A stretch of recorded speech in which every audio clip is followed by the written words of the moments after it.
data science challenge. We're going to go back to the data science and ML frameworks, talk about support vector machines. So what are they? They're a supervised machine learning algorithm, which is used for both classification and regression problems. We start by plotting each data item in a n-dimensional space with the value of a particular coordinate, and then we look at the feature independent variable, and then there's also a hyperplane that differentiates the two classes by a boundary. So initially all these libraries imported, NumPy as NP, Matplotlib for graphing, Pandas for data manipulation. We have Scikit-learn model selection, so importing train test plus, Scikit-learn preprocessing, which imports standard scalar, Scikit-learn SVM, which imports SVC, just single vector, and Scikit-learn metrics imports a confusion matrix, so the data is loaded, train test data is put in. There's feature scaling for normalization using standard scalar.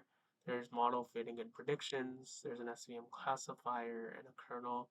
There's a confusion matrix to be used, and there's visualizing the training results over here. And then we can see that it's fairly split between 0 and 1. And then you can visualize the training set results, also similar kind of set here.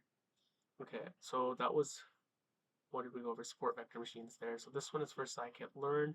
It's a library written in Python and built upon SciPy, Matplotlib, and NumPy, and provides a set of useful and efficient tools for machine learning and statistical modeling, including regression, classification, clustering, predictive data analysis, and dimensionality reduction.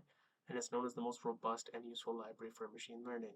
So import these two features, import the count vectorizer and TIFF ID transformer, and then from NLTK import Porter stemmer, download stopward. So this looks like it's machine learning and it's natural language processing. So from NLTK, this is an NLP library, import stopwords, and then import more of a vectorizer and logistic regression. So the data is loaded. There's review and sentiment analysis, transform documents into feature vectors. So use count vectorizer, put a NumPy array for this text, and then count and fit transform this. So it looks like it's assigning the values 0, 1, 2, 3. Then it's counting for different vocabulary, how many times are words repeated in this. And then it's looking for term frequency, inverse document frequency. So there's a set for print options, and there's a TIFD transformer. And there's also data preparation, which has a preprocessor and text, and emoticons that's finding certain values. So this is very common code that's used for NLP. And there's document tokenization with the porter and porter stemmer, and you define the tokenizer and tokenizer porter. And I guess this can be looked into more detail. There's also document classification using logistic regression, which the TIFF ID vectorizer uses. So it's stripping accents, it's tokenizing certain things, and it's using an IDF value that's printing up the sentiments, so good or bad, positive or negative. And it's transforming the data and using all the train test data and making a logistic regression. Then this is the output, and there's giving a model valuation score. And then we have the TensorFlow library, which is an open source platform for machine learning and deep learning developed by Google Brain team and written in C++, Python, and CUDA, created for large numerical computations and deep learning. It ingests the data in the form of tensors, which are nothing but multi-dimensional arrays of higher dimensions to handle large amounts of data. It works on the data flow graphs that have nodes and edges and supports both CPUs and GPUs. It works by preprocessing the data, building the model, training and estimating the model. So from TensorFlow Keras preprocessing, you can import pad sequences, import IMDb, from the data sets from the models, import the sequential model. From the layers, import dense embedding and global average pooling ID.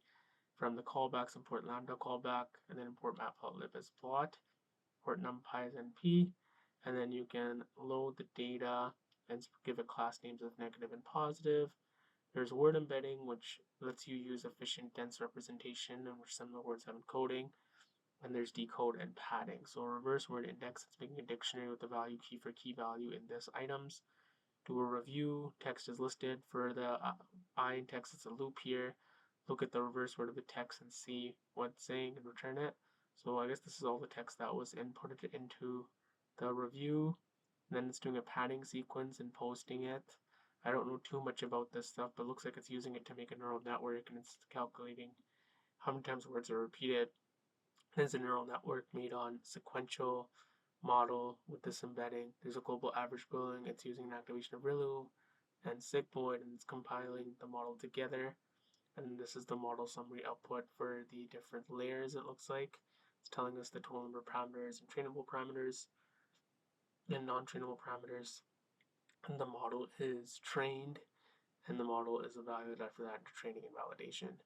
And then there's a prediction. So there's a loss, accuracy for the model, X test, Y test, and predict the model, and there's class names, and then it's giving us this as the output. And that's day 28. Thanks for listening.